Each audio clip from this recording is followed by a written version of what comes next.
Corona की कसक। भैया जी पीपल की छांव में अपनी दोनों टांगों को सीधी कर कुर्सी पर बैठे हैं। हौले हौले हवा चल रही है। चेहरा पीला पड़ गया है, गाल पिचक गए हैं, चेहरे की हड्डियां उभरी हुई हैं, आंखें उर्मी के ध्यान में डूबी खोई सी है। वह पीपल के एक एक पत्ते को निहार रहे हैं। उन्हें लगता है जैसे यह अपने संगीत को भूल बैठा है। वातावरण की मनहूसियत उन्हें व्यथित कर रही है। सब ओर साए साए हवा चल रही थी। भैया जी ने रघु को पहले ही समझा दिया था कि वह कुछ समय पीपल के नीचे बिताना चाहते हैं। उन्हें किसी बात के लिए डिस्टर्ब न किया जाए। मगर घंटे भर बीत जाने के बाद रघु ने उनकी चुप्पी में विघ्न डाला। भैया जी, बाहर तेज हवा चल रही है, हल्की फुल्की बूंदाबांदी भी हो रही है। आपको बुखार है, ऐसे में यहाँ बैठना बिल्कुल भी ठीक नहीं। बालकनी में बैठते तो रघु बोला। भैया जी ने चुप्पी नहीं तोड़ी। वहाँ से छड़ी के सहारे बालकनी तक आए, वहाँ लगी कुर्सी पर बैठ गए। भैया जी, अब 8 बजने को है, चाय ले आऊं? रघु ने कहा। ले आए, भैया जी बोले। भैया जी जहाँ बैठे थे वहाँ से 10 फरलांग पर कैंपस में एक गूलर का पेड़ है। उसके पके फल जमीन पर बिछ गए हैं। उन्होंने लंबी सांस खींचकर उसकी खुशबू मन प्राणों में समेट ली। उसके पके लाल गोल फलों की सुगंध से सारा वातावरण मह मह हो रहा था। कचबचिए और चिड़ियों की चों चों से नीरवता भंग हो रही थी। सामने गेट के बाहर एक शिव जी का मंदिर है। मंदिर का घंटा बजते ही मंदिर के ऊपर कुछ कबूतर फड़फड़ा रहे थे, कुछ इधर उधर शिवालय के इर्द गिर्द उड़ते नजर आ रहे थे। अचानक रघु ने भैया जी के आगे टेबल पर आधी खाली गर्म चाय के 2 प्याले रख दिए। एक उनकी और दूसरा उनके सामने वाली कुर्सी के निकट। रघु के लिए यह विस्मय या आश्चर्य का विषय नहीं था। जब भी चाय पीते हैं मालकिन के लिए भी एक कप रखवा देते हैं। कहते हैं रखो, उर्मी भी चाय पिएगी। मालकिन को गुजरे 4 साल बीत गए। तभी से चाय पीने का यह सिलसिला चल रहा है। वह सुबह और शाम की चाय प्रायः पीपल या गूलर के नीचे उर्मी मालकिन के साथ ही पीते हैं। अभी चाय की चुस्की ले ही रहे थे कि फोन की घंटी बजी।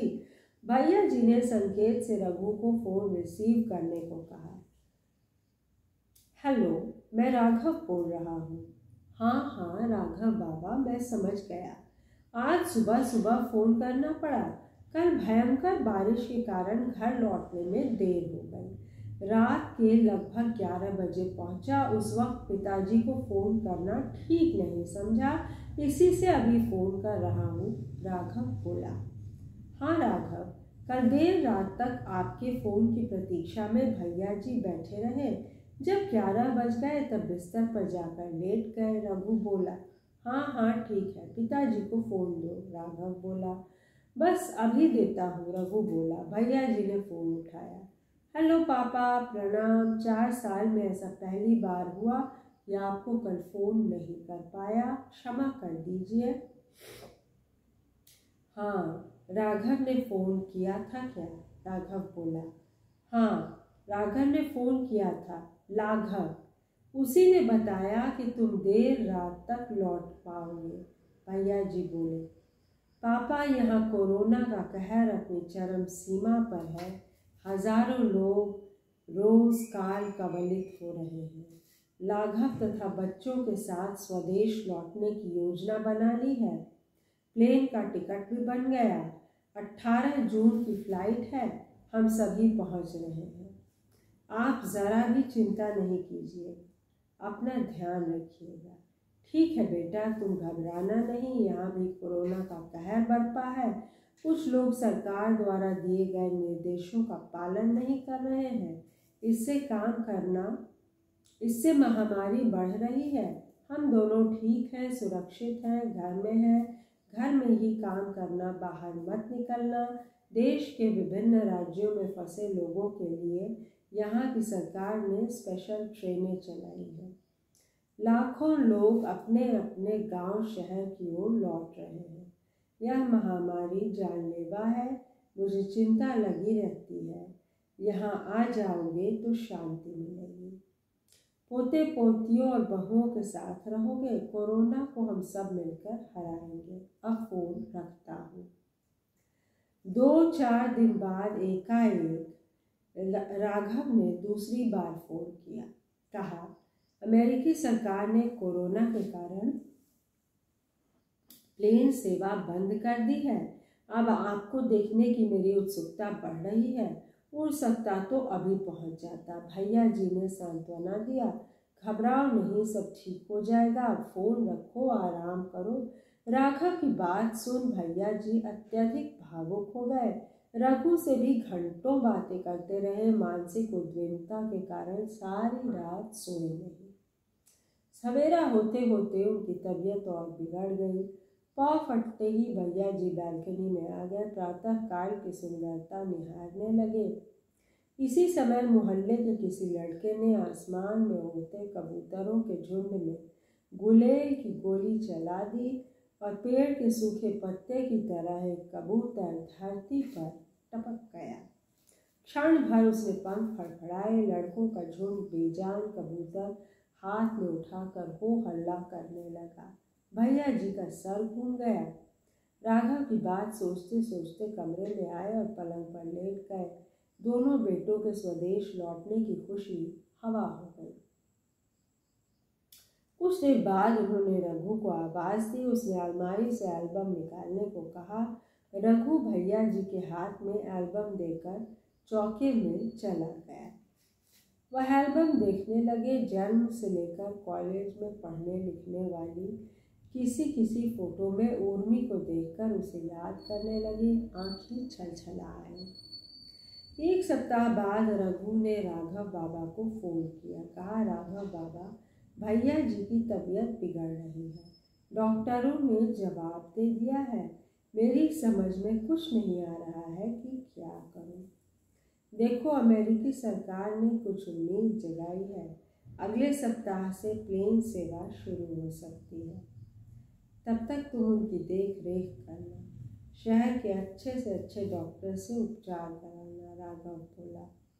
ठीक है राघव बाबा, कहकर फोन रख लिया। भैया जी पसीने से लथपथ हो गए। किसी तरह रघु को आवाज़ लगाई। वह दौड़ा दौड़ा आया। यहाँ मेरे निकट आओ। उर्मी ने पूजा घर में कहीं गंगाजल रखा था, ढूंढो। रघु को गंगाजल की शीशी मिल गई। हाँ भैया जी, गंगाजल ले आया हूँ। रघु बोला। ठीक है, मृत्यु की घड़ी समीप है। मैं मृत्यु को अत्यंत निकट से देख रहा हूँ। अब राघव, लाघव और पोते पोतियों को नहीं देख पाऊंगा। मेरे मुंह में तुलसी दल और गंगाजल डाल दो। भैया जी बोले।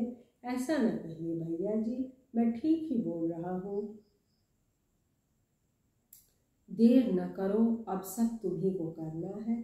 रघु ने बेटे का दायित्व तो निभाया। भैया जी के मुंह में तुलसी गंगाजल दिया।